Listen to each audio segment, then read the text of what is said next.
Assalamualaikum. Bertemu lagi dengan pelajaran sejarah. Nah, anak-anak, kali ini kita akan belajar tentang peran pelajar, mahasiswa, dan pemuda dalam perubahan politik serta ketatanegaraan Indonesia.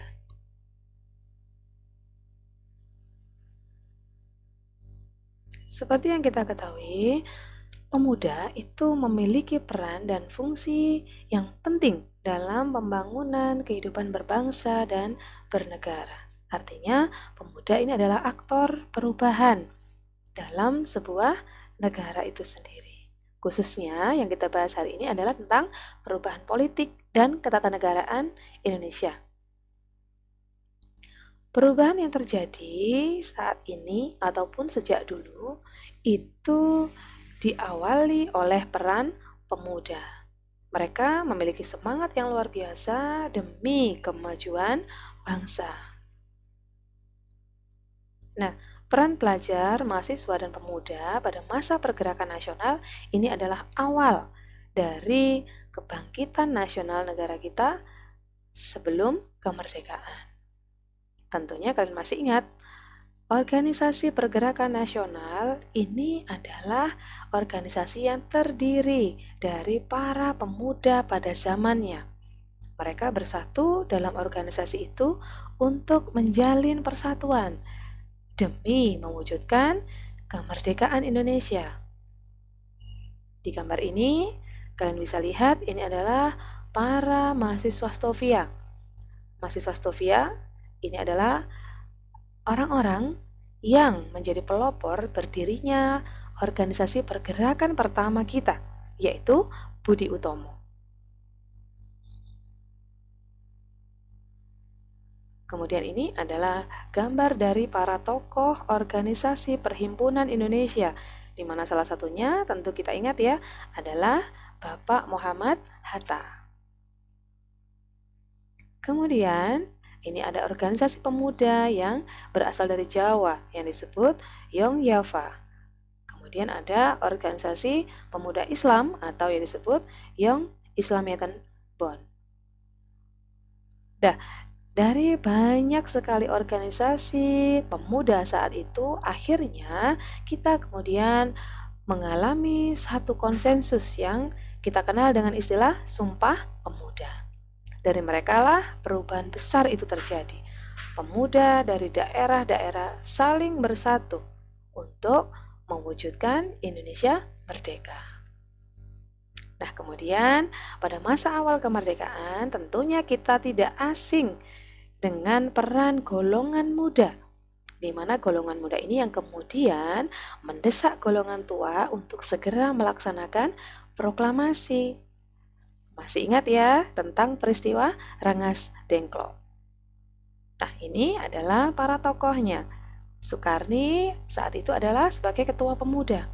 Mereka lah yang mendesak dan mendampingi golongan tua untuk segera melaksanakan proklamasi kemerdekaan.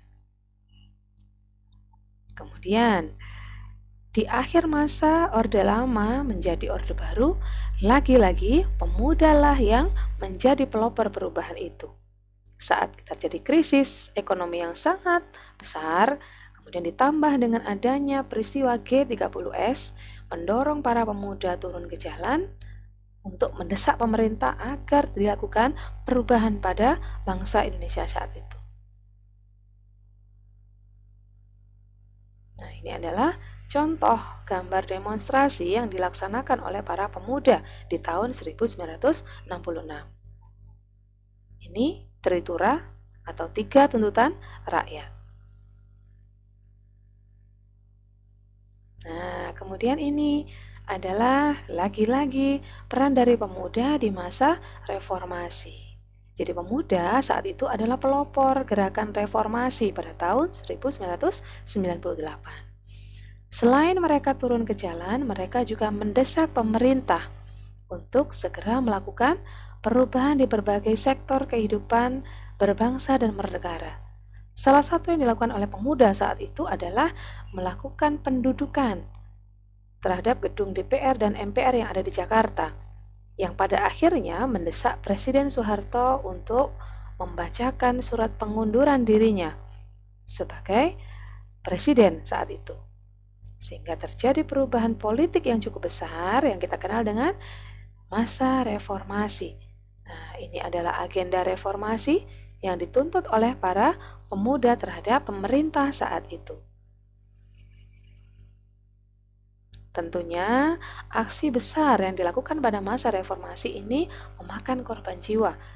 Adanya pemuda dari Universitas Trisakti yang meninggal dunia, tetapi hasil yang diperoleh sangat bagus, yaitu adanya perubahan politik dan ketatanegaraan bangsa kita. Nah, fakta sejarahnya adalah ternyata para pemuda ini sangat berperan aktif sebagai pionir perjuangan, pembaruan, serta pembangunan bangsa Indonesia. Sebagai generasi muda, kita harap semuanya kalian ini mampu memiliki karakter yang kuat untuk nantinya membangun bangsa kita menjadi lebih maju. Kemudian kalian juga harus memiliki kepribadian yang tinggi. Jangan lupa semangat nasionalisme juga harus tetap dijaga. Kita tentunya tidak boleh egois terhadap suku kita sendiri, terhadap golongan kita sendiri. Semuanya harus memperhatikan unsur persatuan Indonesia. Dan tak lupa, sebagai generasi muda, kalian harus bisa menguasai pengetahuan dan teknologi. Karena dengan bekal inilah kita bisa membawa negara menjadi lebih baik dan mampu bersaing di tingkat internasional. Seperti kata Bung Karno, berikan aku 1000 orang tua, niscaya akan kucabut Semeru dari akarnya. Berikan aku 1 pemuda, niscaya akan kuguncangkan dunia. Itu pesan Bung Karno. Nah, dari sini kita ketahui bahwa pemuda ini adalah sosok yang sangat luar biasa. Harapan kita semua, kalian sebagai pemuda harus mampu menjadi kebanggaan dari bangsa Indonesia. Sehingga nanti sejarah kita akan mengatakan bahwa bangsa ini dibangun oleh para pemuda-pemuda yang luar biasa. Nah, demikian anak-anak pelajaran kita hari ini.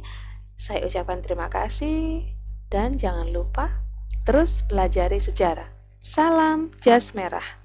Assalamualaikum warahmatullahi wabarakatuh.